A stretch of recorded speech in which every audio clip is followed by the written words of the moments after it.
Hey guys, well it's starting to be springtime outside, and springtime for me, this is the second year I'll be doing it, but springtime for me will be tapping my birch trees, or some birch trees. I've got 4 taps and 4 buckets, so that's plenty of work for me to do when I come home from work and to go out and check and stuff. But I thought I'd go over some of the equipment that I have and show you what I do anyway. The first thing I need to do right now is clean all my equipment, and as far as equipment goes, there's not really that much to it, just taps, buckets, and then my drill bit. But I need to clean it because I've just been storing it in the garage, and just dust over the whole year, and bugs getting in there and stuff. It's just a good idea to clean it. I'm gonna grab the camera and I'll show you what I use. Okay, well these are my taps. I get them at just a local feed store. They're nothing special. I'm sure you could probably make something like this, but for me it's saving the time just to have it, just go to the store and buy it. It's just a lot easier for me. And when we get out in the woods, I'll show you how they go, but basically they go into the tree like this, and then you can hang your bucket from the hook there. So just mine are 5/16, and to be honest with you, I kind of forgot what size drill bit to use. But all I did is just go out into the garage and grab a random piece of wood, drill a hole in it, and see if the spigot would work, if the tap would work in that hole. So here's my bucket. You can see the lid's pretty dusty, pretty dirty. I'm just going to do a test one today. I'm just going to put 1 bucket out. 1 bucket will fit in my dishwasher. I'm just going to run it right in the dishwasher and just get it clean. I mean, they're clean. It's just the dust, like I said. So I had drilled a hole in this bucket. And these are whatever these are, 2.5 gallon buckets, something like that. So I just bought brand new ones last year, and when it's in the tree, I'll show you when it's in the tree and everything, but this will be in there like that. And the hook, I think, on this really didn't work out so well. I guess I could put another hole in there, but it kind of just sits on the tree like this and works for me. Some people will hang their bucket, but like this, and put it in there. But I found that bugs and stuff like that will get in there, and everything likes a free meal out in the woods, and this birch sap is sugary, so everything's going to be wanting to try to grab your harvest.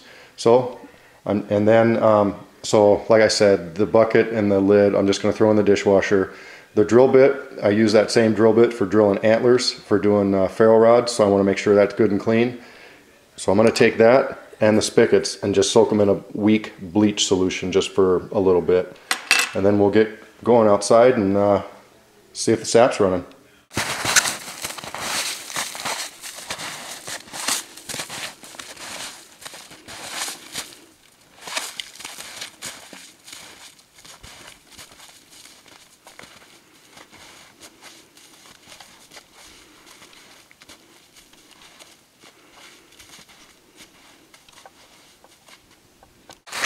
I don't know if you can see that or not, but check out the size of that track. I don't know what the heck that is. There's my hand. I mean, it's obviously some sort of canine, but it's almost like there was 2. Because look at the size difference in the tracks.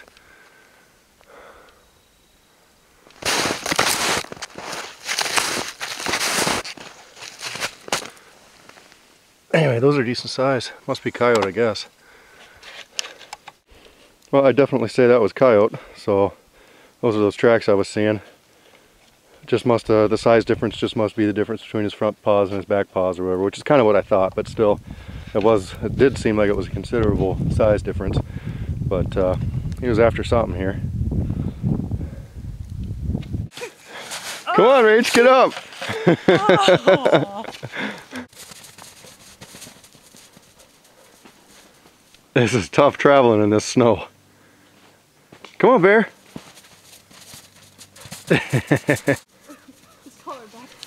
Bear. Bear, what are you doing? How come you keep falling in, Bear? What's going on with the snow?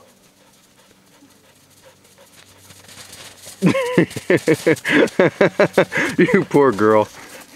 The only one that's not falling in is, oh good, take a leak on the branch. The only one that's not falling in is the little guy. Good job, Bear. Hey guys, so we finally made it out here. The snow is a little deep. I don't think my sap will be running. I mean, if I gotta wear snowshoes to get to the tree, I don't think it's quite ready yet. The theory behind this is the sap is flowing into the tree during the daytime, and at night it kind of stops flowing. But basically, you want to have freezing nights and above freezing daytime temperatures for your sap to flow. And we just started getting that today. It's upper 40s or mid 40s, something like that. It's sunny, it's nice out. So I picked this tree. It's about the size of the ones I want to tap. I would put just one tap on a tree like this. So all I'm going to do is just drill into this tree the depth of my tap, and I want to have it pointing downhill a little bit so that the sap will flow. You know, you wouldn't want it dead, you wouldn't want it straight ahead, you know, straight, and you wouldn't want it pointed uphill because it wouldn't flow as good. So I'm going to go ahead and tap that. One thing I did forget is my hammer. You're supposed to use a hammer to beat this in a little bit. I'm just going to try to use my drill. I'm sure it'll work. That's about it, I guess. There was one other thing I was going to mention, but I forgot what it was. I can't remember. Anyway, the tree is leaning a little bit. I'm going to tap the side of the tree that's leaning.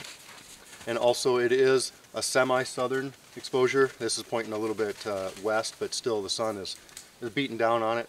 According to the lady I took the class from, you know, some people say that helps. I'm not sure it's 100% proven, but anyway, I think it makes sense that if the tree's leaning this way a little bit and also a southern exposure, so it heats up a little bit, it is going to flow a little bit better. So I'm just going to kind of guesstimate the depth of my spindle, or the depth of my my spigot here, and just drill it in.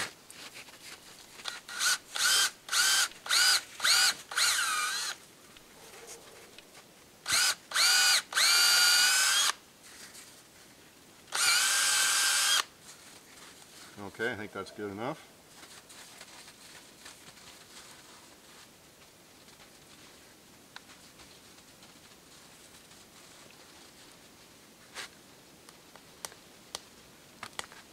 Didn't even really need a hammer for that one, just make sure it's semi-straight.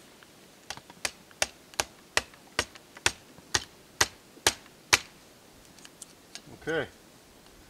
Now, like I said, I don't really have high hopes for this because this is, we got a lot of snow cover here for the sap to be running. So I'm just going to put my bucket on here and call her good. I'll get a close-up of this so you guys can see it. Okay, well here's the close-up of it. And like I was saying, this hook really is kind of for people to put, you know, your bucket on something like this, and then it could drain into the top of your bucket. But a lot of junk gets inside your bucket and stuff, and I just prefer to do it this way. So let's see, where did that hole go? And it's not running right now, so when it starts running good, you'll have a drip every couple of seconds coming out of there right away. So I'm just going to take this, you know, I've got that hole right there. It's awful sunny, I don't know if you can see that or not, but anyway, it's just a hole. And I'll put it right over the top there. Just make sure it's semi-snug, and we're good to go. I'll check it tomorrow. So, take care, guys. What happened, Rachel? I thought I'd take a rest. Uh-huh. Is that what happened? Yep, that's what happened. Well, get up. Come on, get up. You turn off the camera, I'll get up. Come on, then you're going to sit there in the snow, I guess. Oh.